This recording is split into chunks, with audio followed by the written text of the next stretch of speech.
ጤና ይስጥልን የከበረ ሰላምታችን በመላው ዓለም ሆናችሁ ቃል ስፖርት ዩቲዩብ ቻናላችንን ለምትከታተሉ አድማጮቻችን ሁሉ ይድረስ ብለናል። ከእናንተ ከሆነው ቃል ስፖርት ዩቲዩብ ቻናል ለዚህ ሰዓት አሰናድተን ያቀረብንላችሁን ስፖርታዊ ጥንቅሮች ደግሞ በቅደም ተከተል ትከታተሉታላችሁ። እስከ ፕሮግራማችን ፍጻሜ ዛሬም ቆዩ ብለናል። ላይክ፣ ሰብስክራይብ፣ ሼር ማድረግ እንዳይረሳ። በሀሳብ መስጫ ሳጥናችን ላይ ሀሳብ አስተያየታችሁን፣ ጥያቄዎቻችሁ ልታጋሩን ትችላላችሁ። ዛሬ ለእናንተ ውድ አድማጮቻችን ጥያቄ ስለነበሩ በርካቶቹን ምላሽ ይዘንባቸው መተናል። አስቀድመን ግን በአህጉራችን አፍሪካ እንደ ትልቅ ጨዋታ እንጠብቃለን። ዛሬ እንመለከተዋለን። በአውሮፓም ዙሪያ የዓለም ዋንጫ የማጣሪያ ጨዋታዎች ይካሄዳሉ፣ እንመለከታቸዋለን። ትላንት በርከት ያሉ ጨዋታዎች ከተካሄዱ በኋላ በሀገራት ደረጃ ኃላፊና ወዳቂዎቹ ለመለየት በጣም ወሳኝ ምሽቶች ነበሩ፣ እንመለከታቸዋለን። ከዛ በዘለለ ውድ ቤተሰቦቻችን በአውሮፓ ዙሪያ ትልቆቹን ክለቦች፣ ትልቆቹን ተጫዋቾች የተመለከተ ወቅታዊ ጥንቅሮቻችን ከእናንተ በሀሳብ መስጫ ሳጥናችን ላይ ከመጡልን ጥያቄዎች ምላሽ ጭምር በስፋት ይዘንላችሁ መተናል። እስከ ፕሮግራማችን ፍጻሜ ቆዩ። በፕሪሚየር ሊግ የመረጃ ሰዓታችን አስቀድመን የምናነሳው የእናንተን ጥያቄ ምላሽ ይሆናል። ከዛ ውጭ በፕሪሚየር ሊግ አስገራሚ ስራን የሰራ አንድ የፕሪሚየር ሊግ ክለብ እናነሳለን። በቡድን ዜና በቢግ ሲክስ ሲቲን ሃላንድን የተመለከተ እንዲሁም በቡድን ዜና ሲቲ ቤት ተጨማሪ ጥንቅር ከምሽቱ መረጃችን በተጨማሪ ይዘንላችሁ መተናል። በቼልሲ የመረጃ ሰዓታችን ከአጋር ስምምነት ጋር በተያዘና ከዝውውር ጋር በተያዘ ሰፋ ያለ መረጃ እየወጣ ይገኛል። በቡድን ዜና ግን አነጋጋሪውን ኤስታቪዮን ማንሳት ይኖርብናል። በጣም አስደናቂ ምሽት አሳልፏል። በግሉ ሰፋ ያለ ቡድን ዜና ለሰማዮቹ ለዓለም ሻምፒዮኖቹ ይዘናል። በሊቨርፑልም በኩል ሰፋ ያለ ቡድን ዜና እናነሳለን። የወቅቱን ኦፕታን አንድ ቁጥራዊ መረጃ ከሊቨርፑል ጋር እያይዘን እናነሳለን። የአንድ ተጫዋች ኤጀንት የሚሉን ነገር አለ፣ እናስደምጣችኋለን። ከዚ ውጪ ብሬንዳን ሮጀርስ በሊቨርፑል በአንድ ወቅት ዋናውን ሰው ያደረጉትን ነገር ይናገራል። ከፊት አይጠፋም እያለ ነው። በሊቨርፑል በኩል ተጨማሪ ቡድን ዜናዎችን በስፋት ይዘናል። ሊቨርፑላውያን ቆዩን። አርሰናል የጥር የዝውውር መስኮት ምናልባት አንድን ተጫዋች ላይሸጡ ይችላሉ እየተባለ ነው፣ እንመለከተዋለን። ምክንያቱም ከዛ ውጪ በቡካዮ ሳካ ጉዳይም ኢንተርናሽናል ብሬክ እና አርሰናል እናነሳለን። ሁለት ቁልፍ ተከላካዮቹን አጥቷል አርሰናል በጉዳት ምክንያት በዚህ ኢንተርናሽናል ብሬክ። ሁለቱም የግራ እግር፣ ሁለቱም በግራ የመከላከል ክፍል በሜዳው ላይ የሚጫወቱትና ከዚህ ጋር በተያያዘ ግን አንዳንድ መረጆችን ማንሳት ግድ ስለሚለን በአርሰናል በኩል ሰፋ ያለ ቡድን ዜና በዚህ ጉዳይ ላይ እናነሳለን። ግን የአርሰናልና የጉዳት ሁኔታ በተለይም ኢንተርናሽናል ብሬክ በመጣ ቁጥር አርሰናል ከዋንጫ ፉክክር እንደ አምናው አያረቀውም ወይ ብላችሁ ትሰጋላችሁ ወይም ስጋት አላችሁ? የአርሰናል ደጋፊዎች ግን ከዚህ ጉዳት ጋር በተያያዘ መልከታችሁን አጋሩን። የወዳጅነት ጨዋታ ግን የቡድን ቁጥር አንድ ተሰላፊዎችስ የሚጫወቱበት ጨዋታ ነው ወይ? ተጨማሪ መረጃዎችን እኛ እናነሳለን። አርሰናልን መልከታችሁን እያጋራችሁን አብራችሁን ቆዩ። በማንቸስተር ዩናይትድ በኩል ካዜሜሮ እንደ አዲስ ነው የተወለደው።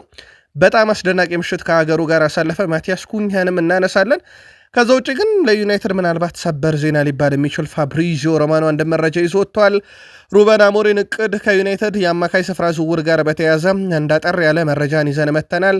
የአጥቂ ሼሽኮን ጉዳይ እንመለከታለን። ሰር አሌክሳንደር ቻክማን ፈርጉሰን፣ ዋይኒ ማርክ ሩኒ ከቀድሞ ሌጀንዶች ከዩናይትድ ጋር በተያያዘ ተጨማሪ ጥንቅሮችን የምናነሳባቸው ናቸው። የቡድን ዜናም ይዘናል። ሴላን መንስን በተጨማሪ ማለት ነው። አብራችሁን ትቆያላችሁ። እንደ ሁልጊዜው ላይክ፣ ሰብስክራይብ፣ ሼር ማድረግ ዛሬም እንዳይረሳ። በሀሳብ መስጫ ሳጥናችን ላይ ሀሳብ አስተያየታችሁን ላኩልን። ዛሬ ለብዙዎቻችሁ ጥያቄ ምላሾችን ይዘን መተናል። በሀሳብ መስጫ ሳጥናችን ላይ ከእኛ ጋር ስለምትሆኑ እኛ ከልብ አመስጋኞች ነን። ቃል ስፖርት ላይ ናችሁ። ከ79,000 በላይ ሰብስክራይበር ባለው በቅርቡ 100,000 ለመድረስ እንሰራለን። አጋር ሁኑን ብለናል። በድጋሚ መልካም ቆይታ ተመኝተን ከአፍሪካ ጉዳይን ጀምር። ዛሬ በአፍሪካ ምድር አንድ በጣም ትልቅ ጨዋታ ይደረጋል። በአፍሪካ የፍጻሜ ጨዋታ ነው። ይህ ጨዋታ በነገራችን ላይ በናይጄሪያ እና በዲሞክራቲክ ሪፐብሊክ ኦፍ ኮንጎ ይደረጋል።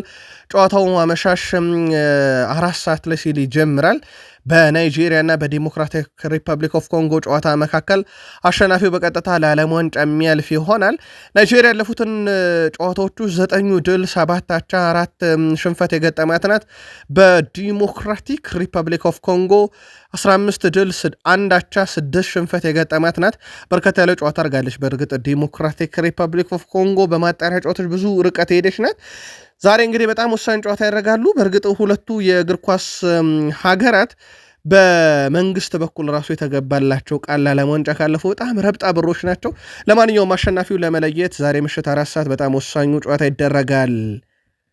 በአውሮፓም ዙሪያ ለዓለም ዋንጫ ለማለፍ የሚደረገው ጥረት በየምድቡ ዛሬም ቀጥለው ይካሄዳሉ። በጣም ተጠባቂ ጨዋታዎች አሉ። ለአብነት ያክል ሃንጋሪ ከአየርላንድ፣ ፖርቱጋል ከአርሜኒያ የሚያደርጉት ጨዋታ ዛሬ አንድ ኃላፊ ሀገር ከዚህ ምድብ እንለይበታለን። ከዛ በመቀጠል አመሻሽ ላይ ቀጥለው የሚካሄዱ ጨዋታዎች አሉ። ዩክሬን ከአይስላንድ፣ እንደዚሁም አልባኒያ ከኢንግላንድ፣ ሰርቢያ ከላቲቪያ እና አዘርባይጃን ከፈረንሳይ የሚያደርጓቸውን ጨዋታዎች ዛሬ በትልቁ ይጠበቃሉ። ምሽት 2 ሰዓት፣ ምሽት 4 ሰዓት ከ45 ደቂቃ ሲል ኢስራኤል ከሞልዶቫ፣ ኢታሊያ ከኖርዌይ የሚያደርጉትም ጨዋታ ከዚህ ምድብ አንድ ሌላ ኃላፊ ሀገር የምንለይበት ይሆናል። ስለዚህ ዛሬ ከነኚህ ጨዋታዎች ውስጥ ከየምድቦቹ አንዳንድ ኃላፊ ሀገሮችንና ወደ ጥሎ ማለፍ የሚገቡ ተጨማሪ ሀገሮችን የምንለይበት ይሆናል በአውሮፓ ምሽት። ቀጣይ ደግሞ ማክሰኞ የሚደረጉ ጨዋታዎች ሌላ ኃላፊና የጥሎ ማለፍ ውስጥ የሚገቡ ሀገሮችን በአውሮፓ ዙሪያ የምንለይበት ይሆናል። ትላንት ምድብ ኢ ላይ በጣም ወሳኝ ጨዋታ ነበረ ለዴንማርክ፣ ግን በቤላሩስ ነጥብ ጥላለች። ስለዚህ የመጨረሻ ጨዋታ መጠበቅ ይኖርባታል። ዴንማርክና ቤላሩስ ያደረጉት ጨዋታ በዴንማርክ በኩል ዳምስጋርድ 11ኛው ደቂቃ ግብ አስቆጥሮ ይመሩ ነበረ። በኋላም ላይ በቤላሩስ በኩል ግሮማዮክ ግብ አስቆጥሮ 62ኛው ደቂቃ ላይ ያደረጋቸው። መልሶ ኢሳክሰን ዴንማርክን 79ኛው ደቂቃ ላይ 2-1 እንዲመሩ ቢያደርግም ዲሚቼንኮ 65ኛው ደቂቃ ላይ ያስቆጠራት ግብ ቤላሩስን አቻ አድርጋ በጨዋታው ነጥብ ተጋርተው ሊወጡ ችለዋል። ከዚሁ ምድብ ላይ ነበረ ሌላ በጣም ወሳኝ ጨዋታ ነበረ። ግሪክ ከስኮትላንድ ያደረጉት ጨዋታ ግሪክ ድል አድርገዋለች ይህንን ጨዋታ። ለዚህ ነው ለዴንማርክ ነገሩን ትንሽ ቀለል ያደረገው እንጂ ስኮትላንድ ብታሸንፍ ኖሮ ነገሮች ሲከብዱት ነበረ። ለማንኛውም በስኮትላንድ በኩል በዶካና ክሪስተንሰን ግቦች 2 ግቦችን ብታገኝም ነገር ግን በግሪክ በኩል ባክስተን 7ኛው ደቂቃ ላይ 57ኛው ደቂቃ ላይ ክሪስታስ እንዲሁም 63ኛው ደቂቃ ላይ ቶዛሊስ ያስቆጠሯቸው ግቦች ግሪክን 3-2 እንዲያሸንፉ አድርጓል። ባክስታስ ግብም አስቆጥሮ በቀይ ካርድም ከሜዳ የወጣው ተጫዋች ነበር። እዚህ ምድብ ላይ በዴንማርክ በኩል 11 ነጥቦች ያሏት መሪ ናት። ስኮትላንድ በ10 ነጥብ ትከተላለች። ግሪክ በ6 ነጥብ 3ኛ ናት። እንደዚሁም ቤላሩስ በ1 ነጥብ 4ኛ ስፍራ ላይ ይዛለች። ስለዚህ እዚህ ምድብ ላይ ያው ግሪክና ቤላሩስ መውደቃቸውን አረጋግጠዋል። አሁን የቀረው ከዴንማርክና ስኮትላንድ ማን ወደ ቀጣዩ ዙር ያልፋል የሚል ነው። በጣም አስገራሚ ነገር ደግሞ ቀጣይ ማክሰኞ ምሽት 4 ሰዓት ከ45 ስኮትላንድ ከዴንማርክ ነው ጨዋታ የሚያደርጉትና ሁለቱ ኃላፊውን ይወስናሉ ማለት ነው። ቤላሩስና ግሪክ የደረጃ ማሟያ መርሃ ግብር ያደርጋሉ። እንግዲህ እንደዚህ አይነት በጣም ትልቅ ጨዋታዎች የሚደረጉበት ሰዓት ስለሆነ ከተጫዋች ጋር በተያያዘ ጉዳቶች ሊያጋጥሙ ይችላሉ። ምክንያቱም ለዓለም ዋንጫ የማለፍና የመቅረት ጨዋታዎች ናቸው በእነኚህ 2 ቀናቶች ውስጥ የሚደረጉት። እናም የማክሰኞ ጨዋታ በዚህ መልኩ ይቀጥላል። በርከት ያለ ግብ የተቆጠረበት ስዊዘርላንድ በጣም ወሳኝ ድል ያገኘችበት ነው። ስዊድንን 4-1 በሆነ ውጤት ድል አደርጋለች። ምናልባት የስዊድን ጉዞ እዚህ ጋር ከተመ ማለት እንችላለን ውድ ቤተሰቦቻችን። ምክንያቱም ስዊድን ያላት ነጥብ 1 ነው። ለማለፍ ምንም ማድረግ አትችልም ከዚህ በኋላ። ስለዚህ ስዊድን አሰልጣኝም ቀይራ የወደቀችበት ምሽት ነበረ ማለት ይቻላል። ግሩፕ ቢ ላይ ይገኛሉ እነኛ ሀገራት። በግራኒት ዣካ ሀገር ስዊዘርላንድ በኩል ይመሩ ነበረ። በነገራችን ላይ ናይግረን 4ኛው ደቂቃ ላይ ያስቆጠረው ግብ ስዊድን መሪ ያደርጎ ነበር። በኋላም ላይ ግን 13ኛው ደቂቃ ላይ እምቦሎ እንደዚሁም ዣካ በፍጹም ቅጣት ምት 60ኛው፣ ንዶዌ 75ኛው ደቂቃ ላይ እና ማን ዛምቢ 94ኛው ደቂቃ ላይ የስዊዘርላንድን 4 የማሸነፊያ ግቦች ያስቆጠረው በጣም ወሳኝ የተባለውን ድል ስዊዘርላንድ በምሽቱ ማግኘት ትችላለች። ቀጣይ ጨዋታውን ለማለፍ ቀለል አድርጎላታል። ኮሶቮ ከስሎቬኒያ ሌላ እዚህ ምድብ ላይ ያየነው ጨዋታ ነው። ኮሶቮ 2-0 በሆነ ውጤት ድል አድርጋለች። ፋንሲ ካስሊን 6ኛው ደቂቃ ላይ እና እንደዚሁም የስሎቬኒያው ተጫዋች ካርን ሲኒክ በ64ኛው ደቂቃ ላይ ራሱ ላይ ያስቆጠረው ግብ ኮሶቮ 2-0 እንድታሸንፍ አድርጓል። ከዚች ግብ ቀድሞ ግን 53ኛው ደቂቃ ላይ ስቶን ጃኖቪሽ በቀይ ካርድ በሁለተኛ ቀይ ካርድ በስሎቬኒያ በኩል ወጥቶ በጎዶሎ ተጫዋችም ነው ጨዋታውን የጨረሱት። ለመመለስም ወደ ጨዋታው በጣም ይቸገሩ ነበር። ለማንኛውም ይህን ጨዋታ ደግሞ ኮሶቮ 2-0 በሆነ ውጤት ድል አድርጋለች። ይህንም ተከትሎ እዚህ ምድብ ላይ ስዊዘርላንድ በ13 ነጥብ ተመራለች። ኮሶቮ ትላንትና እንግዲህ ወሳኝ ድል ማስመዝገቧን ተከትሎ እዚህ ምድብ ላይ ሁለተኝነት ስፍራን ማግኘት ችላለች። የትላንትናዋ ድል ስሎቬኒያ በ3 ነጥብ ስዊድን በ1 ነጥብ ከዚህ ምድብ መውደቃቸው ሲረጋገጥ ቀጣይ ከዚህ ምድብ ከስዊዘርላንድና ከኮሶቮ ማን ያልፋል የሚለውን ለመለየት ያው በሂሳባዊ ስሌት ስዊዘርላንድ አልፋለች። ያው የቀረው ጨዋታ ስላለ ነው እንጂ ስዊዘርላንድ የ11 ግብ ልዩነት አላት። ቀጣይ ጨዋታ ደግሞ ስዊድን ከስሎቬኒያ፣ ኮሶቮ ከስዊዘርላንድ ስለሆነ ይህ ጨዋታ ለስዊዘርላንድ ቀለል ያለ ነው። አቻ መውጣት እስከ 10-0 መሸነፍ ስዊዘርላንድን አንደኛ አድርጎ ያሳልፋታል። ስለዚህ ስዊዘርላንድ ለዓለም ዋንጫ አልፋለች ማለት ይቻላል ከዚህ ምድብ። ቤልጅየም ትላንትና በ10 ተጫዋች በተለይም ለ10 ደቂቃ በ10 ተጫዋች የተጫወተችውን ካዛኪስታንን ድል ማድረግ አልቻለችም። የነ ጄሬሜ ዶኮ ሀገር ትላንትና ነጥብ ጥላለች። ቫን ከን 48ኛው ደቂቃ ላይ አቻ አደረገ እንጂ ቤልጅየምን። ኮሶቮም ካዛኪስታን ተመራ ነበር በነገራችን ላይ ስታብ ፓየቨን 9ኛው ደቂቃ ላይ ግብ አስቆጥሮ ይመሩ ነበር። በኋላ ላይ ቫን ከን 48ኛው ደቂቃ ላይ አቻ እስኪያደርግ ማለት ነው ቤልጅየምን። ቻን ኮቭ በ79ኛው ደቂቃ ላይ በካዛኪስታን በኩል በቀይ ካርድ ቢወጣ ግን ቤልጅየም ጨዋታውን መምራት አልቻለችም ወይም ማሸነፍ ያልቻለችበት ምሽት ነበር። ይህ ትልቅ አጣብቂኝ ነው ለቤልጅየም። ሌላኛው ከዚሁ ምድብ የነበረው መርሃ ግብር ዌልስን ከሌችስታይን ያገናኘ ጨዋታ ነበር። ዌልስ 1-0 አሸንፋለች። ጀርደን ጄምስ 61ኛው ደቂቃ ላይ ብቸኛዋን የዌልስ ግብ ማስቆጠር ችሏል። ቦርዱ ሄድ ግብ አስቆጥሮ ነበረም በዌልስ በኩል ተጨማሪ ግን በቫር ተሽራለች። ዳንኤል ጄምስ የቀድሞ የዩናይትድም ተጫዋች ነበር፣ ብረት መልሶበታል 56ኛው ደቂቃ ላይ። በጣም ቆንጆ ጨዋታ ነበረ። በእርግጥ ይህ ቆንጆ ጨዋታ ለዌልስ ነው። 78% የኳስ ቁጥጥር ነበራቸው። እንደ አጠቃላይ ውጤቱን ተከትሎ እዚህ ምድብ ላይ ቤልጅየም ነጥቧን 15 አደርሳለች። በኖርዝ ሜኬዶኒያ በኩል 13 አላት፣ ዌልስ 13 አላት፣ ካዛኪስታን 8 እንዲሁም ሌችስታይን 0 አላት። እዚህ ምድብ ላይ ውድ ቤተሰቦቻችን ቤልጅየም ምናልባት የተሻለ ነው ለማለፋቸው ይበቃታል። የመጨረሻ ጨዋታውን ቤልጅየም ከሌችስታይን ነው ጨዋታውን የምታደርገው። በዚህ ምድብ ላይ ካዛኪስታን ጨዋታውን ጨርሳለች፣ መውደቋን አረጋግጣለች ልክ እንደ ሌችስታይን ሁሉ። ግን አሁን ከኖርዝ ሜኬዶኒያ እና ከዌልስ ማን ወደ ጥሎ ማለፍ ይገባል የሚለውን መለየት ይሆናል። ለዚህም ደግሞ የመጨረሻ ጨዋታ ምላሽ ይሰጣል ዌልስ ከኖርዝ ሜኬዶኒያ ስለሚጫወቱ። ቤልጅየም ግን ከዚህ ምድብ ኦሎሞስት ያለፈችው ሀገር ትመስላለች። በተለይም ያላት የግብ ብዛት 6 ልዩነት ስላለ ከኖርዝ ሜኬዶኒያ፣ ከዌልስ ደግሞ በ11 ይልቃሉና ከዚህ ምድብ ማለፏን አረጋግጣለች ማለት ይቻላል። ቤልጅየም ግን የመጨረሻ ጨዋታዋን የግድ መጠበቅ ይኖርባታል። ውድ ቤተሰቦቻችን በርከት ያሉ ጨዋታዎችን ተመለከትን ትላንትና በአውሮፓ ዙሪያ። አንደኛው መርሃ ግብር ኦስትሪያን ከኬፕሮስ ያገናኘ ጨዋታ ነበረ።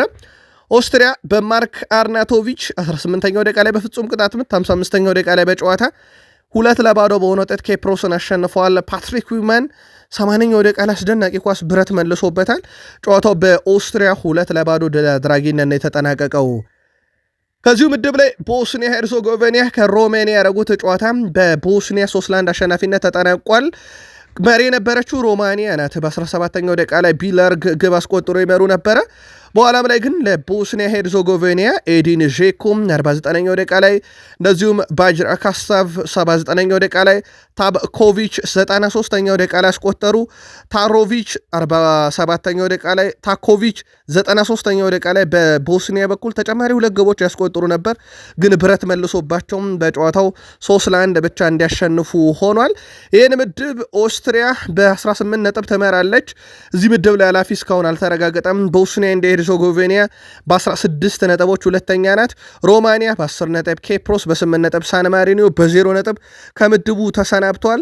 ስለዚህ ቀጣይ ጨዋታ ኦስትሪያ ወይንስ ቦስኒያ ሄርዞጎቬና ማን ነው የሚያልፈው አንደኛ ሆኖ ማን በቀጣይ ወደ ጥሎ ማለፍ ይገባል የሚለውን ለመለየት የመጨረሻ ጨዋታ ኦስትሪያ ከራሷ ከቦስኒያ ሄርዞጎቬና ይጫወታሉ። ለኦስትሪያ አቻ በቂዋ ነው። ቦስኒያ ካሸነፈች አንደኛ ትሆናለች። ሮማኒያ ከሳን ማሪኖ የደረጃ ማሟያ መርሃ ግብር ያደርጋሉ። በጣም ትልቅ ጨዋታ ይደረጋል። ይህ ጨዋታ የፊታችን ማክሰኞ የሚደረጉ ቀጣይ መርሃ ግብሮች ናቸው። ሌላኛው መርሃ ግብር ውድ ቤተሰቦቻችን ተርኪ ትላንትና በጣም ወሳኝ ድል ያገኘችበት ነው። 2-0 በሆነ ውጤት ድል አድርጋለች። ተርኪ ትላንትና ከቡልጋሪያ ጋር ያደረገችውን ጨዋታ ነው 2-0 በሆነ ውጤት ድል ያደረገችው። የተርኪን ግብ ካህሉንጉሉ 18ኛው ደቂቃ ላይ በፍጹም ቅጣት ምት፣ ከዛ ቼርኔቭ በራሱ መረብ ላይ ግብ አስቆጥሮ 84ኛው ደቂቃ ላይ ተርኬ ጨዋታውን 2-0 በሆነ ውጤት ድል እንድታደርግ እንደዚሁ ያደረጋት በጣም አስደናቂ ምሽት ነበረ። እዚህ ምድብ ላይ ጆርጂያ ከስፔን ትልቁ ጨዋታ ነበረ። ስፔን 4-0 በሆነ ውጤት ድል አድርጋለች። ኦያርዛባል ትላንትና 2 ግቦችን አስቆጥሯል በፍጹም ቅጣት ምትና በጨዋታ 18ኛውና 63ኛው ደቂቃ ላይ አሲስትም ያደርጓል። ቀሮቹን ግቦች ዙቤ ሜንዲ 22ኛው ደቂቃ ላይ፣ ፌራን ቶሬስ 35ኛው ደቂቃ ላይ ማስቆጠር ችሏል። ድንቅ ምሽት ነበረ ለስፔን ብሔራዊ ቡድን። ግን በዚህ ብሔራዊ ቡድን ውስጥ በጣም አስደናቂ ተጫዋቾች አሉ። አንድ ባንድ እንመልከታቸው ውድ ቤተሰቦቻችን። የመጀመሪያው ኦያርዛባልን እናንሳ። ማይክል ኦያርዛባል በጨዋታው የጨዋታው ኮከብ ተብሏል።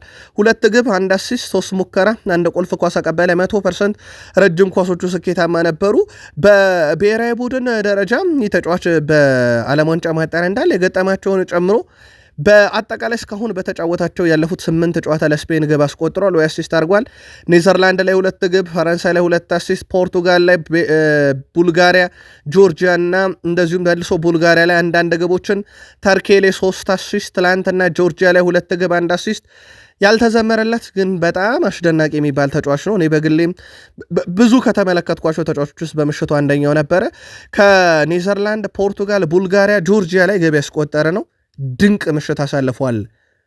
ሌላኛው ፌራን ቶሬዝ ነው። አሁን በግብ ደረጃ ካየን በስፔን ብሔራዊ ቡድን ውስጥ 10 ግቦችን አስቆጥሯል። በብሔራዊ ቡድን ደረጃ ትላንትና 10ኛ ግቡን የደረሰለት ሌላ በጣም አስደናቂ ተጫዋች ነው። ፌራን ቶሬዝ 100 ግቦችን እንደ አጠቃላይ ደግሞ በእግር ኳስ ሕይወቱ ለሀገርና ለክለብ እንደዚሁ ማስቆጠር የቻለበት ነበረ። እንደ አጠቃላይ እዚህ ምድብ ላይ ስፔን በ15 ነጥቦች መሪ ናት። ተርኬ በ12 ነጥብ ሁለተኛ ናት። ጆርጂያና ቡልጋሪያ ከዓለም ዋንጫ ቀርተዋል፣ መውደቃቸው ተረጋግጧል። ስለዚህ ከተርኬና ከስፔን ማን በቀጣይ የዓለም ዋንጫን ይቀላቀላል የሚለውን ለመወሰን የሚደረግ መርሃ ግብር ነው። ስፔን አቻ በቂዋ ነው። ቀጣይ ጨዋታዋ ራሱ ከተርኬ ጋር ነው። ስለዚህ እዚህ ምድብ ላይ ስፔን አንደኛ፣ ተርኬ ሁለተኛ ሆነው ጨርሰዋል ማለት ይቻላል በድፍረት። ቡልጋሪያና ጆርጂያ የመርሃ ግብር ማሟያ ጨዋታ ብቻ ያደርጋሉ። ስፔንና በተርኬ መካከል ያለው የግብ ልዩነት ውድ ቤተሰቦቻችን ወደ 14 የግብ ልዩነት አለ። ስለዚህ ተርኬ 14-0 በላይ ማሸነፍ አለባት ስፔንን። ስለዚህ ስፔን ለዓለም ዋንጫ ማለፏን ኦልሞስት አረጋግጣለች። ተርኬ ሁለተኛ ሆና ወደ ጥሎ ማለፍ ብለን መደምደም እንችላለን። ትላንት በወዳጅነት ጨዋታም በኤምሬትስ ስቴዲየም አርሰናል መጫወቻ ስቴዲየም በኤምሬትስ ብራዚል ከሴኔጋል ጨዋታ አድርገው ነበረ። ብራዚል 2-0 አሸንፋለች። ኤስታቪዮ 28ኛው ደቂቃ ላይ፣ ካዜሜሮ 36ኛው ደቂቃ ላይ ሁለቱም በጣም አስደናቂ የተጫዋቾቹን ቴክኒካል ብቃት ያየንበት ግብ ነበረ። አሰልጣኝ ካርሎ አንቸሎቲም ከጨዋታው በኋላ በተጫዋቾቻቸውን በኤስታቪዮም በካዜሜሮም ተደንቀዋል። ከዛ ውጭ ግን ኤደር ሚሊቲዮም ወደ ብቃቱ ተመልሷል። ለሱ በጣም ደስተኛ ነኝ፣ ምርጥ ነበር ብለዋል። በእርግጥ ከሪያል ማድሪድ ጋር አብረው ጊዜ ስላሳለፉ በደንብ ይተዋወቃሉ፣ እንግዳ አይደሉም ሁለቱም አንዳቸው ለአንዳቸው። ትላንት በጣም አስደናቂ ምሽት ነበር ብለዋል።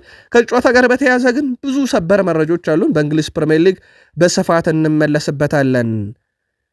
የቀድሞ የናይጄሪያ ተጫዋች ጆን ኦቢ ሚካኤል ሊዮኔል ሜሲ የአንጎላ መሄድ ለሀገሪቱ ክብር ነው ሲል ተደምጧል። ሊዮኔል ሜሲ የአፍሪካን ምድር መርገጡ ለመላው ሀገሪቱ ክብር ነው ሲል ጆን ኦቢ ሚካኤል የአርጀንቲናን ወደ አንጎላ መምራት አወድሷል። አንጎላውያን ግን ብዙ የተቃወሙት እንደነበረ ይታወቃል። የአንጎላና አርጀንቲና ግጥሚያ ጨዋታ ብቻ አይደለም የሚለው ተጫዋቹ ለአፍሪካ እግር ኳስ ክብር ነው ብሏል። ታሪካዊ ተጫዋች የአፍሪካን እግር ኳስ በታላላቅ ተጫዋች መጎብኘት እንደሚገባ ለማሳየት መጥቷል። ይህ በአንጎላ ብቻ ሳይሆን በመላው አፍሪካ ታዳጊዎች ያነሳሳል ብለዋል ጆን ኦቢ ሚካኤል። አንጎላ ለምታከብረው ነጻነት በዓል ለአርጀንቲና ብሔራዊ ቡድን $12 ሚሊዮን በላይ መክፈሏ በሀገሪቱ አነጋጋሪ በመላው ዓለምም አነጋጋሪ ጉዳይ ነበረ። የወዳጅነት ጨዋታው ግን በዚህ መልኩ ክፍያ ሲገኝበት አርጀንቲና 2-0 ማሸነፏ ይታወቃል። ሜሲ አስቆጥሮ አሲስትም አድርጎ በጨዋታው ወጥቷል። ለአፍሪካ ለዓለም ዋንጫ የተሳታፊነት ቁጥር መጨመር የለበትም እያለ ነው። ይሄን ያለው ሰው ጣሊያናዊ ጃኖሮ ጋቶሶ ነው። ጣሊያን 1888 አካባቢ የአድዋ ጦርነት እናስታውሳታለን በአፍሪካ ምድር ላይ። አሁን ደግሞ የለም ለአፍሪካ ቦታ አይገባትም እያለ ነው ጣሊያናዊ ሰው። በእርግጥ ለላቲንም ተመሳዩም ብሏል። የጣሊያን ብሔራዊ ቡድን አሰልጣኝ ጃንሮ ጋቱሶ አፍሪካ ተጨማሪ የዓለም ዋንጫ ውድድር ተሳትፎ ቦታ ማግኘት የለባትም ብሏል። አሰልጣኙ በንግግሩ ወቅት በአውሮፓ ያለው የዓለም ዋንጫ ማጣሪያ ውድድር በጣም አስቸጋሪ ነው ብሏል። ከ1994 ሁለት አፍሪካ ሀገራት ብቻ ነበሩ በዓለም ዋንጫ የሚሳተፉት ያሉት ጋቱሶ አሁን ግን ቁጥሩ በጣም ጨምሯል ብሏል። በሌላ በኩል ደቡብ አሜሪካንም ስንመለከት ከ10 ሀገራት 6ቱ በቀጥታ ለዓለም ዋንጫ ያልፋሉ ሲሉ አሰልጣኙ ትችታቸውን ሰንዝረዋል። ያለፉት ሁለት የዓለም ዋንጫ ያመለጣት ጣሊያን ጣቶቿን ጨዋታዎቹን አሸንፋ ከማለፍ ይልቅ በአሰልጣኞቻቸው በኩል የአፍሪካ ኮታ በስቷል፣ የላቲንም ከዛ የተናነስም በስቷል እያሉ ነው።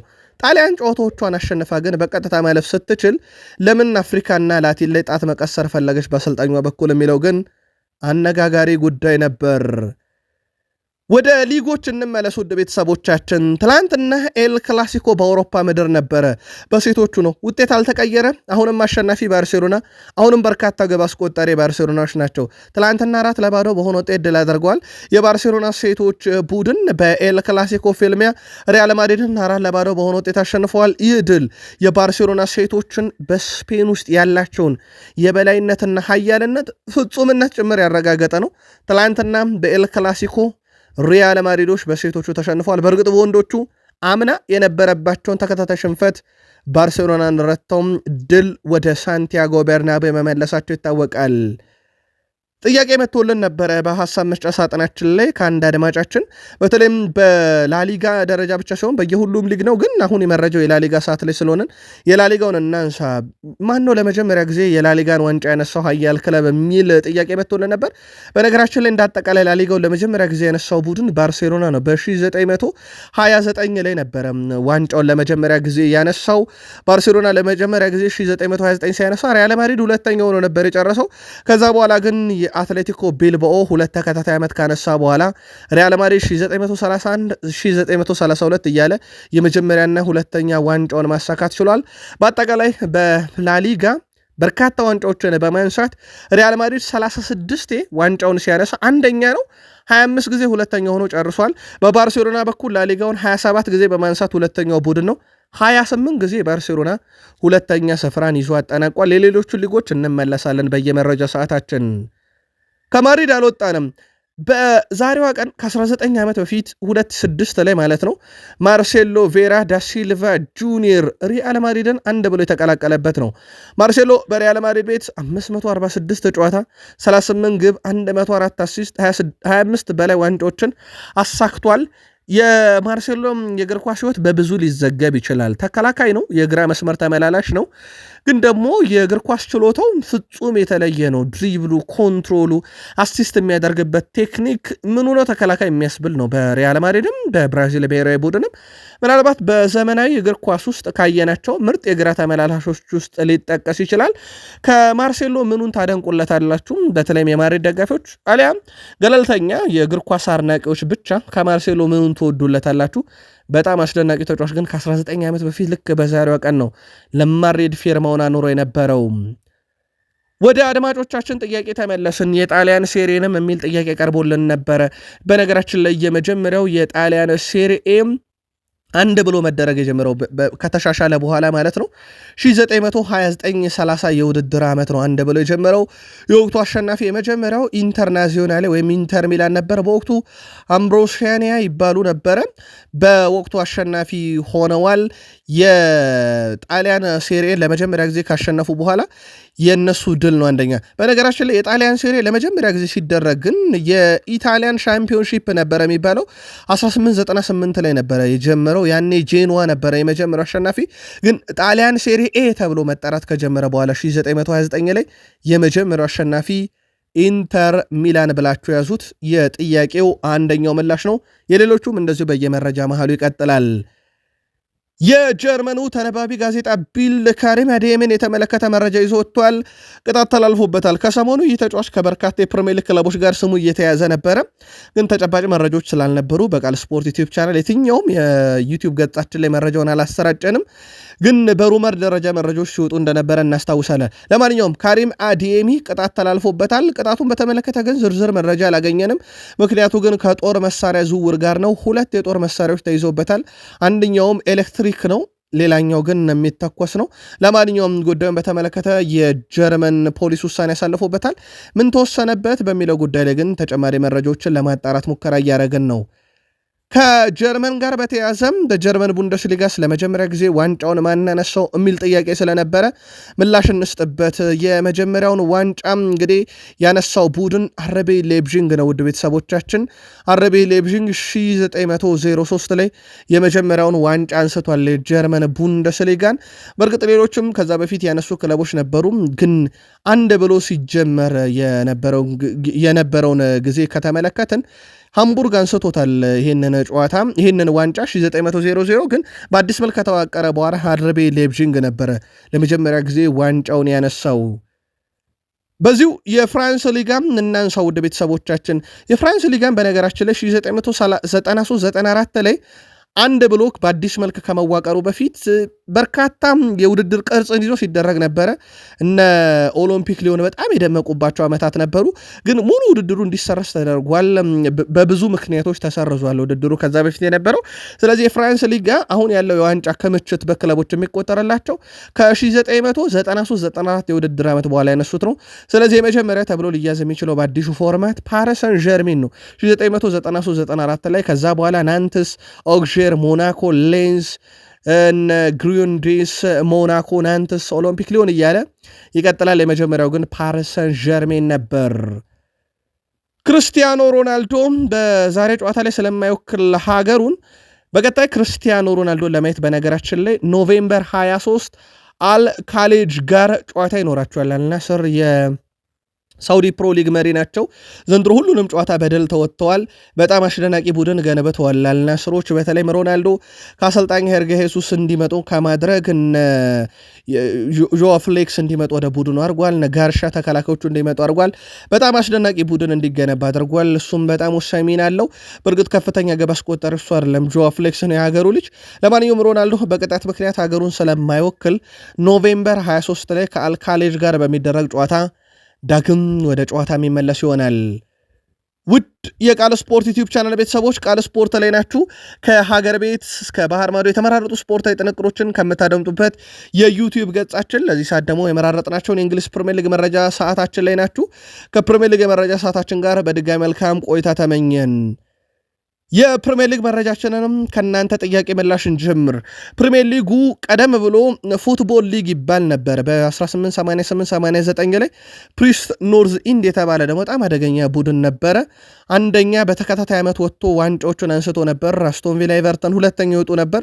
ከዛ 1890-91 ላይ ኤቨርተን ዋንጫውን ሲያነሳ ደግሞ ፕሪስት ኖርዝ ኢንድ ወደ ሁለተኛ፣ 1891-92 ሰንደርላንድ የፕሪሚየር ሊግ ዋንጫ ሲያነሳ ደግሞ ፕሪስት ኖርዝ ኢንድ መልሶ ወደ ሁለተኛ የተንሸራተተበት ግን ወቅቱ ኃያል ቡድን ነበረ ፕሪሚየር ሊጉ። ከዛ በኋላ ፉትቦል ሊግ ፈርስት ዲቪዥን ተብሎም 1892 ላይ ሲካሄድ ሰንደርላንድ ነበር አሸናፊ የነበረው።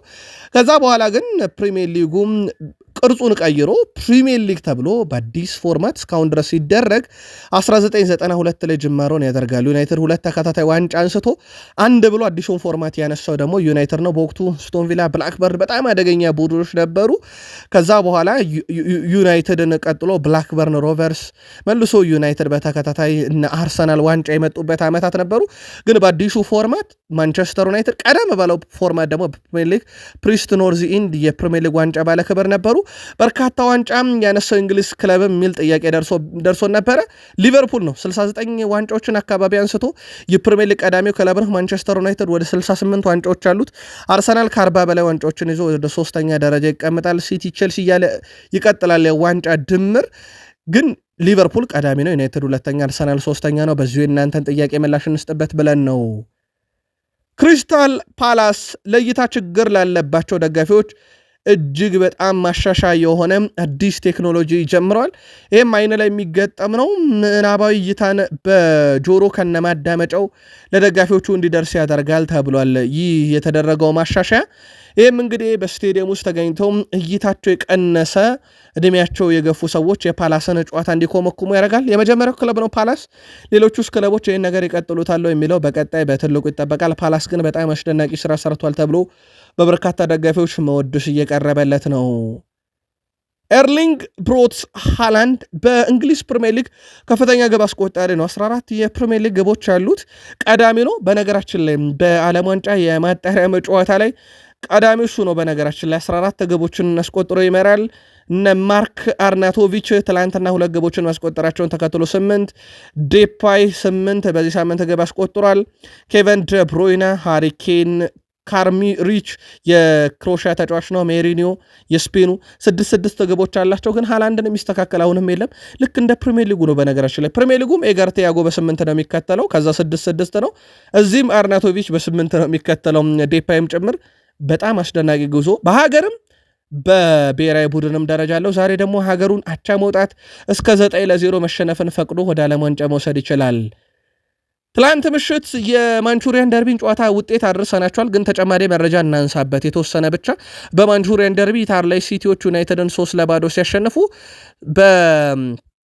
ጨዋታው ላይ የነበሩ አንዳንድ ቁጥሮችን ስላላነሳን እናንሳ።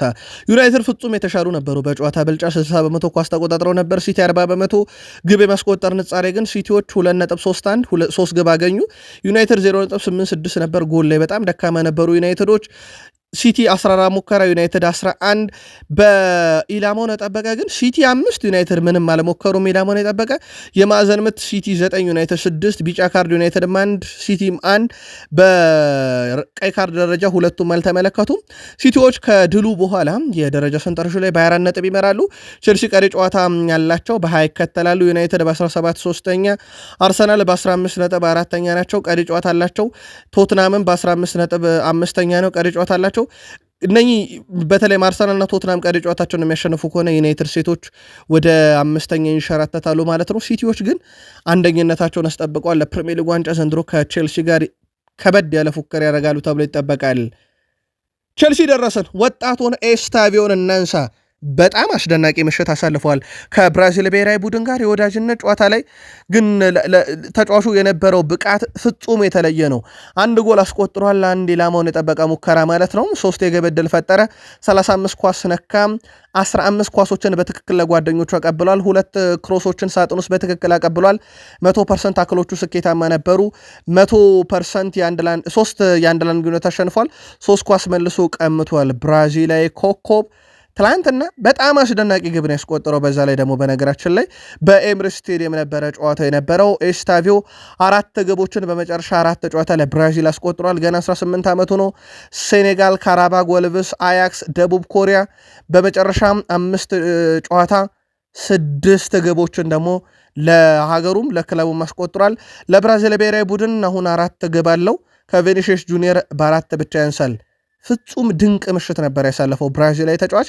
ገና 18 ዓመቱ ነው። በቼልሲም ምናልባት አንድ ደጋፊ ተላምጃለሁኝ ፕሪሚየር ሊጉን ብሎ መናገሩን ብዙ አልወደድኩለትም የሚል ሀሳብ አጋርቶን ነበረ። ያው ፕሪሚየር ሊጉን 100% ባይሆን በጥሩ ሁኔታ እየተላመድኩ መጥቻለሁ ማለቱ ይታወቃል። ብዙ ብራዚላውያን እዚህ ስለነበሩ አውቀዋለሁኝ። ብዙ ብራዚላውያንም አሁን ስላሉ ለመላመድ አልቸገረኝም ብሏል።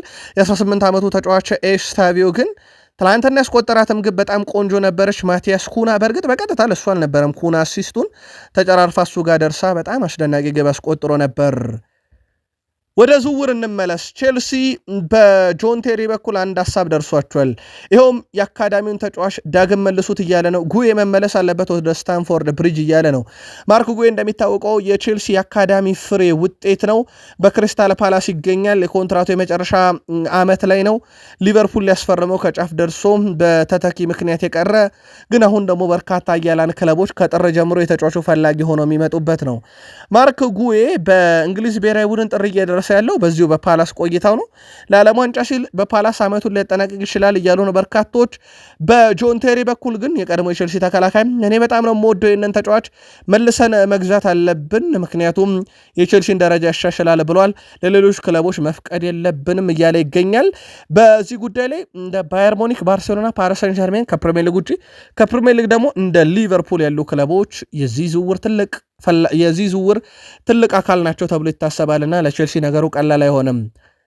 ሌላው ቼልሲዎች በሚቀጥለው ክረምት የአጥቂ ስፍራ ላይ አንድ ተጫዋችን እንደ አማራጭም ይዘዋል እየተባለ ነው። ዩሊያን አልቫሬዝን ነው። በነገራችን ላይ እነ ሊያም ዴላፕ እያሉ ካላችሁ እነ ማርክ ጉዌን ባመጡ አመቱ ነው እነ ዴላፕ የመጡትና ቼልሲ በየዓመቱ በቦታ ላይ አዳዲስ ተጫዋቾችን ያመጣቸው ተጫዋቾች ካልሰሩ ቀጦቹን ይሰጣል። እነ ሬናቶ ቬጋ ለዚህ ማሳያ ናቸው። አንድም ጨዋታ በፕሪሚየር ሊግ ሳያደርጉ ቼልሲ አትርፎውላ ጭምር የሸጣቸው ተጫዋች እንደሆኑ ይታወቃሉ። ስለዚህ ቼልሲዎች ምርጥ ተጫዋች ብለው ካሰቡ ያመጣሉ፣ ቀድሞ የመጣውን በቦታው ላይ ይሸጣሉ። ይሄ የተለመደ አሰራር ነው። ቀጥሎ ደግሞ ዩሊያን አልቫሬዝን በዝርዝራቸው ውስጥ ይዘዋል። ግን ቀላል ፉክክር አይጠበቃቸውም። ፈላጊዎቹ ብዙ ናቸው። ባርሴሎና፣ ፓሪስ ሰን ዠርሜን አለ።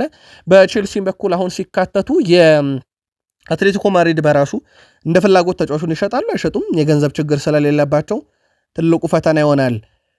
ሌላው በቼልሲ በኩል ካይሴዶ የቼልሲ ምርጥ ድሪብለሮች ኤስታቪዮ እና ፓልመር ብሏል። ጠንካራው ተጫዋች ሪስ ጄምስ፣ በጣም ፈጣኑ ተጫዋች ፔድሮ ኔቶ ነው ብሏል።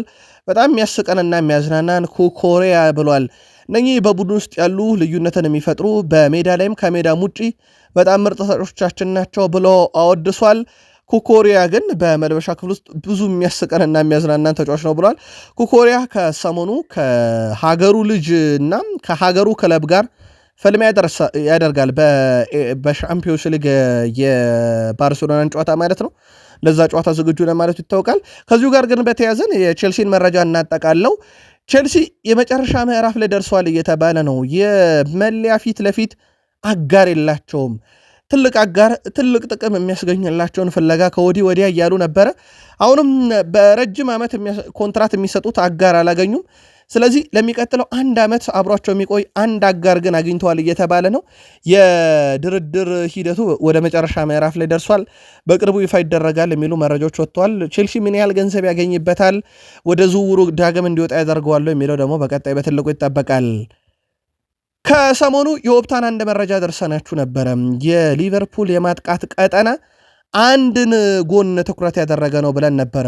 እስካሁን ከገጠሟቸው ቡድኖች ሊቨርፑል ሲያጠቁ ብዙ ጊዜ የግብ ዕድል የፈጠሩት በቀኝ በኩል ነው። ይህ ማለት በዛ በኩል ድክመቶች እንግዲህ በብራድሊ ወይም በፍሪፖንግ እና ኮናቴ ድክመት በተደጋጋሚ በዚህ ምክንያት ሊቨርፑሎች አደጋ የሚከሰትባቸዋል። ባለፈው ኢጣር ላይ ማንቸስተር ሲቲን በገጠሙበት ጨዋታ ላይም በተደጋጋሚ ግብ ጠባቂው ኳስ መስርቶ ለመጫወት ሲል ለቫንዳይክ ከማቀበል ይልቅ ለኮናቴ እንዲያቀብል ብዙ የማንቸስተር ሲቲ ተጫዋቾች በተለይም ኤርሊንግ ሃላንድ ወደ ቫንዳይክ በመጠጋት ይሄ ስህተት የሚሰራውን የሜዳ ክፍል ላይ ትኩረት ሲያደርጉ ነበረ። ኮናቴ ወይም ብራድሊ ኳስ ሲያገኙ እነሱን በፍጥነት ፕረስ ማድረግ የተቃራኒ ቡድኖችም ጫና የሚፈጥሩበት ቦታ ሆኗል። 49.3% የግብ ዕድል የተፈጠረውም በዛ ቦታ ላይ ነበረ። ይህ ሊቨርፑል በዛ ቦታ ላይ ትሬንት አሌክሳንደር-አርኖልድን ግን በትክክል አልተካውም። ምናልባት ፍሪፖንግ ተክቶታል ቢባል እንኳን በጉዳት እንዲገኝ እያደረገው እንዳልሆነ ይታወቃል። ከሲዝኑ የ1/3 ጊዜ ላይ ይገኛለን እያሉ ነው የፍሎሪያን ቬርዝ አባትና ወኪል ስለ ልጃቸው ህይወት ሲናገሩ። በጥሩ ሁኔታ ፕሪሚየር ሊጉን ተላምዷል። ብዙዎች ጥያቄ ያነሳሉ። ግብና አሲስት ነው፣ ግን በጨዋታ ውስጥ ብዙ ቁጥሮች አሉ። ትልልቅ ቁጥሮችን በጨዋታ ላይ እያስመዘገበ ይገኛል ብሏል ልጄ ፍሎሪያን ቬርዝ። ለዚህም ስታቲክሱን መመልከት በቂ ነው ብሏል። ግቦችና አሲስቶችም ቀስ በቀስ ይመጣሉ ብሏል። ፍሎሪያን ቬርዝ በጣም ወደ ጠንካራ ሊግ መጥቷል። ይሄ ደግሞ የአንድ እድገት ለሚፈልግ ተጫዋች ትልቅ እርምጃ ነው። በፍጹም አይቆጨንም ብለዋል ወደ ሊቨርፑል መምጣታቸው። ምክንያቱም በባየር ሞኒክ ይፈለጉ ነበር። እንደውም በርካቶች በባየር ሞኒክ ይቆያል ለጀርመን ብሔራዊ ቡድን ዓለም ዋንጫ መካፈል ሲል እያሉ ነበረ። ግን ተጫዋቹ ወደ እንግሊዝ መጥቶ ሊቨርፑልን ምርጫው እንዳደረገ ይታወቃል። በስልጠና ጊዜ ላይም ጠንክሮ እየሰራ ነው። በቀጣይም ወደ ግቦች ይመጣል ብለዋል አባቱና ወኪሉ የፍሎሪያን ቬርዝ። ብሬንዳን ሮጀርስ በአንድ ወቅት ለጆርዳን ኤንደርሰን ክለቡ መልቀቅ ከፈለገ ፉልሃሞች እሱን ሊያስፈርሙት ዝግጁ መሆኑን ነግረውት ነበረ። ስለዚህ ጉዳይ ሲናገርም በመሰረቱ ወደ ክፍሌ ገብቼ ስቅስቅ ብዬ ያለቀስኩበት ጊዜ ነበር። በጣም ነበር ያዘንኩት ይህንን ሲነግረኝ ብለዋል። ነገር ግን ከዛን ጊዜ ጀምሮ ለመልቀቅ አስቤም ነበረም፣ ግን ለመልቀቅ ደግሞ ትክክለኛው ሰዓትና አማራጭ እንዳልነበረም ተሰማኝ። ምክንያቱም በክለቡ ብዙ ጊዜ እንደሚቀረኝ ይሰማኝ ነበረ። እናም ጠንክሬ መስራት ነበረብኝ። ያም ወደ ስልጠና ማዕከል ሲሄድ በጣም ራሴን እንዳሻሽለውኝ ያለውኝ ብሏል። ከዛ በኋላ ትልልቅ ዋንጫዎችን ትልልቅ ክብሮችን ከሊቨርፑል ጋር ማሳካቱ እንደዚሁ የሚዘነጋ አይደለም። ከኢብራሂማ ኮናቴ ጋር በተያያዘ የኮንትራት ማራዘሙ ጉዳይ ድርድሩ እንደቀጠለ ነው። ድርድሩ ግን ከወኪሉ ጋር ብቻ ነው፣ ለእኔ የደረሰኝ ነገር የለም ማለቱን በቃል ስፖርት ዩቲዩብ ቻናል የምሽት መረጃችን ላይ በስፋት አድርሰናችሁ ነበር። ማይክል አርቴታ ስለ ክረምት ዝውውርና ስለ ጥር ዝውውር ብዙ ጥያቄ ቀርቦላቸው ነበር። ሰፊ ምላሾችን አልሰጡባቸውም። በእርግጥ እሳቸው ካነሷቸው ነጥቦች ውስጥ አንደኛው ማይክል አርቴታ ስለ ጋብርኤል ሱስ በተመለከተ ግን በክረምት ተጫዋቾች ላይ ለቁት ይችላሉ እየተባለ ይገኛሉ። በጥር ተጫዋቾች ላይ ለቁት ይችላሉ።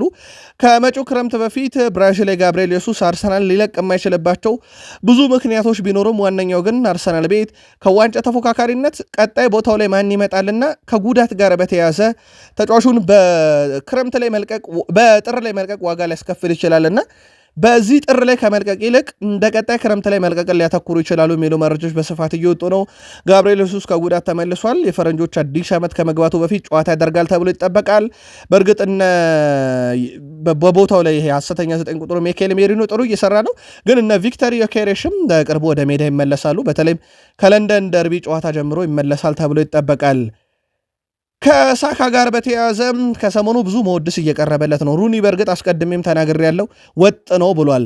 የእንግሊዝ ብሔራዊ ቡድን የምንጊዜ ምርጥ ከሚባሉትም ዴቪድ ቤካም ስለ ቡካዮ ሳካ ሀሳቡን አጋርቷል። ሳካን ስመለከት እንደ ተጫዋች በጣም ነው የምወደው፣ እንደ ሰውም በጣም ወደዋለሁ። ግን ደግሞ በሜዳ ላይ የሚያደርጋቸው ነገሮች በጣም ይወደዱለታል። እርሱ ምርጡ 7 ቁጥራችን እያለ ይገኛል። ከሰሞኑ በርካታ መወድስ እየቀረበለት ነው። ሳካም የአርሰናል ተጫዋች ሆኖ በርካታ የእንግሊዝ ብሔራዊ ቡድን ግብ አስቆጣሪ ከ14 በላይ የግብ አስተዋጽኦ ያለው በብሔራዊ ቡድን ደረጃ በዚህ ሳምንትም የወዳጅነት ጨዋታም ቢሆን በአስደናቂ በዓለም ዋንጫ የማጣሪያ ጨዋታ ሀገሩ አልፋም ቢሆን በአስደናቂ ግብ ተመልክተነዋል። በጣም አስደናቂው ተጫዋች ግን ከቀድሞ የዩናይትድ ሌጀንዶች ዳቪድ ቤካምም ዋይኔ ሮኒም ብዙ መወድስ እየቀረበለት ነው።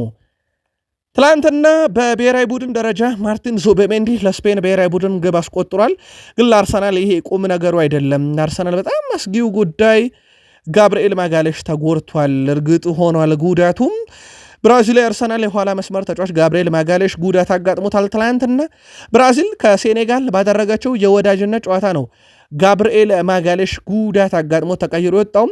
ኤምሬትስ ስቴዲየም በተደረገው የወዳጅነት ጨዋታ ብራዚል 2-0 በሆነ ውጤት ድል ስታደርግ በኤስታቪዮ እና ካዜሜሮ ግብ ነበረ። ግን ኤምሬትስ ለየገቡ የብራዚል ብሔራዊ ቡድን እንግሊዝ ውስጥ ያሉ የብራዚል ደጋፊዎችም ይሆኑ የክለቦቻቸውን ተጫዋች ለማየት የገቡ የአርሰናል ደጋፊዎች ምናልባት ጥሩ ምሽት አይደለም ብሎ መናገር ይቻላል። ጋብርኤል ማጋሌሽ በዚህ ዓመት የአርሰናል የጥንካሬ ምክንያትም ጭምር ነው። በነገራችን ላይ ጋብርኤል ማጋሌሽ ተከላካይ ብቻ አይደለም፣ ለአርሰናል ግብም አስቆጣሪ እንደሆነ ሳይዘነጋ ማለት ነው። ጋብርኤል ማጋሌሽ በትላንትናው ጨዋታ ያጋጠመው የብሽሽት አካባቢም የጡንቻ ጉዳት መሆኑን አሰልጣኝ ካርሎ አንቸሎቲ ከጨዋታውን በኋላ ይፋ አድርገዋል። ተጫዋቹ አጠቃላይ ዛሬ የሙሉ ምርመራ ይደረግለታል ያሉት አሰልጣኙ ለምን ያክል ጊዜ ከሜዳ እንደሚርቅ እናረጋግጣለን ብለዋል። ማጋሌሽ ኤምሬትስ ነው ያለው። ሲጀመርም ጨዋታው ኤምሬትስ ላይ ነበረ። ስለዚህ አርሰናሎች ከሌላ ቦታ ያመጡትም ተጫዋቹን ከዛው ነው ማለት ነው። ማጋሌሽ ጉዳት በጣም አሳዝኖናል፣ በጣም ያበሳጫል ሲሉ የብሔራዊ ቡድኑ አሰልጣኝ ካርሎ አንቸሎቲ ከጨዋታው በኋላ ተናግረዋል። ጋብርኤል ማጋሌሽ ያጋጠመውን ጉዳት በተመለከተ ግን በርካታ የዜና ምንጮች ምን ያክል ጊዜ ከሜዳ ሊያርቀው ይችላል የሚለውን ከጉዳቱ ጋር አያይዞ ከዚህ በፊት በእነዚህ አይነት ጉዳት ተጫዋቾች ምን ያክል ጊዜ ከሜዳ ራቆ ከሚለው ጋር አስልተውት ነበረ። አነስተኛ የሚባል ከሆነ እስከ 5 ቀናት፣ ከባዱ ጉዳት ከሆነ ከ2 እስከ 5 ሳምንት ከሜዳ የሚርቅ ይሆናል የሚሉ መረጃዎች በስፋት እየወጡ ይገኛሉ። 5 ቀን ከሆነ ምናልባት የፊትነስ ጉዳይ ብቻ ይሆናል ማለት ነው ለለንደን ደርቢ ጨዋታ። ከዛ ውጭ ግን ከባዱ ጉዳት ሆኖ ከ2 እስከ 5 ሳምንት ከሜዳ የሚርቅ ከሆነ የቶትንሃም፣ የባየር ሙኒክ፣ የቼልሲ ጨዋታ ጭምር የሚያመልጥ ይሆናል። ለማንኛውም የሕክምና ቡድን አባላትን የምርመራ ውጤት ዛሬ ተከታተል እናደርሳችኋለን። ሪካርዶ ካላፊዮሪ ትላንትና በጉዳቱ ምክንያት ወደ አርሰናል መመለሱን የምሽት መረጃችን ላይ ደርሰናችሁ ነበረ። ቅዳሜ ምሽት መረጃችን አንደኛው እሱ ነበረ። ወደ አርሰናል ተመልሷል። ግን ፋብሪዚዮ ሮማኖ በዚህ ጉዳይ ላይ አንድ መረጃን ይዞ ወጥቷል። ጉዳቱ ከባድ አይደለም የሚል ነው። ምናልባት ከባድ ካልሆነ በየትኛው ጨዋታ ላይ ደርሳል የሚለውን አርሰናል ስለመጣ አሁን ምናልባት ዛሬ ሕክምና ምርመራ ውጤቱ ከደረሰ እንነግራችኋለን።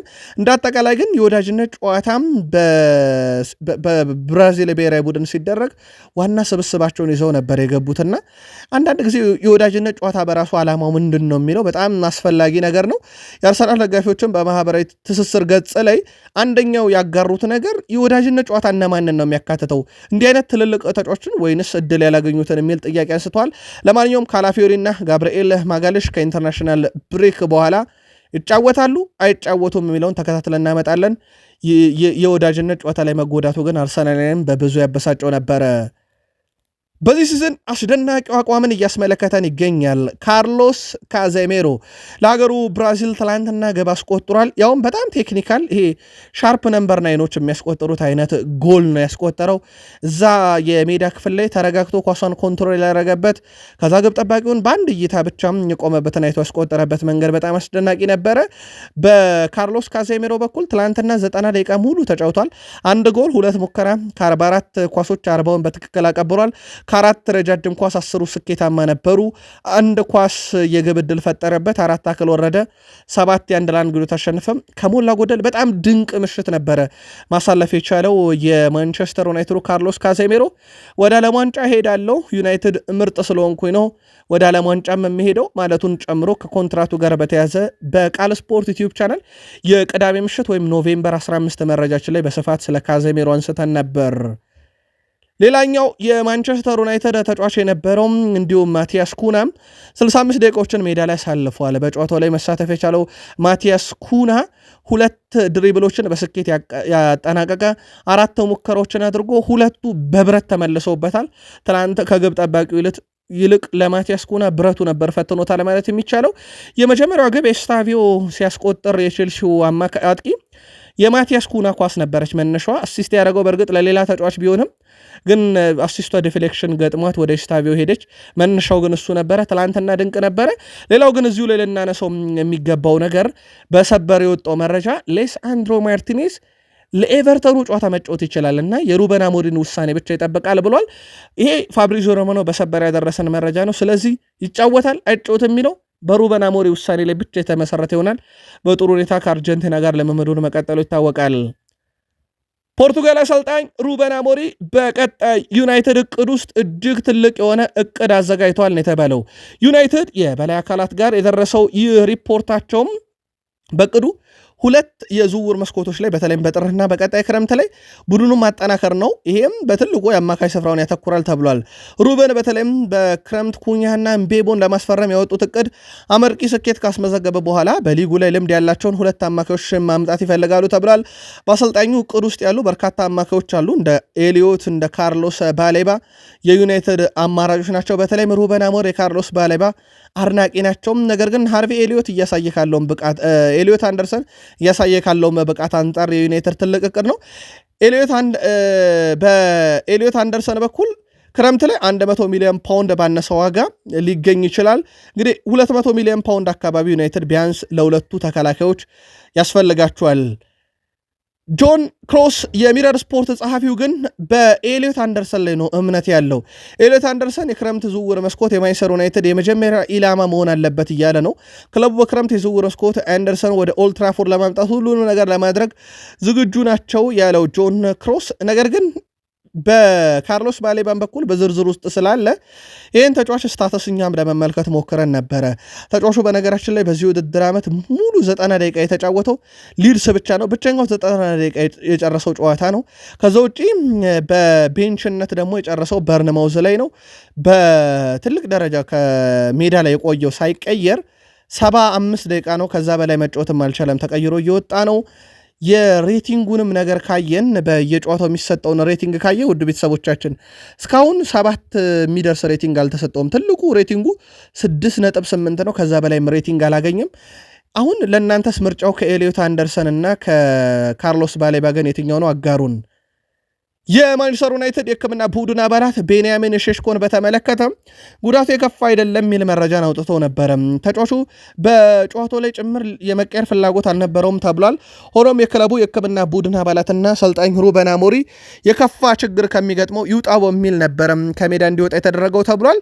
ስለዚህ በቀጣይ ጨዋታ ላይ መገኘት እድል አለው እየተባለ ነው። ግን የመጨረሻ ውሳኔ የሕክምና ቡድን አባላቱ ስለሆነ ውሳኔውን መወሰን አለባቸው። እኛ ውሳኔውን ከወሰኑ በኋላ ለእናንተ ውድ አድማጮቻችን መረጃውን እንደዚሁ የምናመጣ ይሆናል።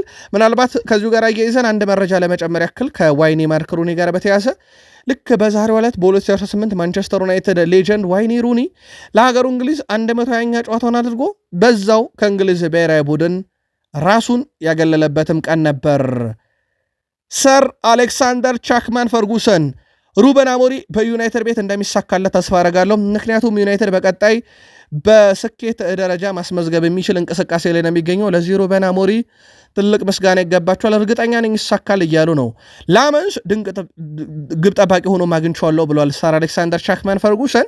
ታሪካዊ ሽሬው የማንቸስተር ዩናይትድ አሰልጣኝ ሰር አሌክሳንደር ቻክማን ፈርጉሰን የቡድኑ አዲስ ግብ ጠባቂ ሴን ላመንስን አድንቀዋል። ምርጥ ግብ ጠባቂ ነው ሲሉ የገለጹት ሰር አሌክስ ፈርጉሰን ገና 3-4 ጨዋታ ነው ያደረገው፣ ነገር ግን የእውነት ሲያዩት በጣም ምርጥ ይመስላል ብለዋል። ሰር አሰልጣኝ ሩበን አሞሪም በዚህ ቡድን እንደሚሳካ ገልጸው ማንቸስተር ዩናይትድም እንደ ቡድን ስኬታማ ይሆናል ጠብቁ ብለዋል። ለዩናይትድ ደጋፊዎች በዚሁ አጋጣሚ ግን አዲሱ ግብ ጠባቂ ሴን ላመንስ ከኦናና አንጻር ነው ይሄ ሁላ መወድስ እየቀረበለት ያለው ወይንስ እርግጥ በ3 እና በ4 ጨዋታ ያሳየው ብቃት ብቻ ይሄንን ለመመስከር በቂ ነው ብላችሁ ታስባላችሁ? የእናንተ የአድናቆት ምክንያት ግን ምንድን ነው? እኛ የሰር አሌክሳንደር ቻክማን ፈርጉሰን እናደረስናችሁ።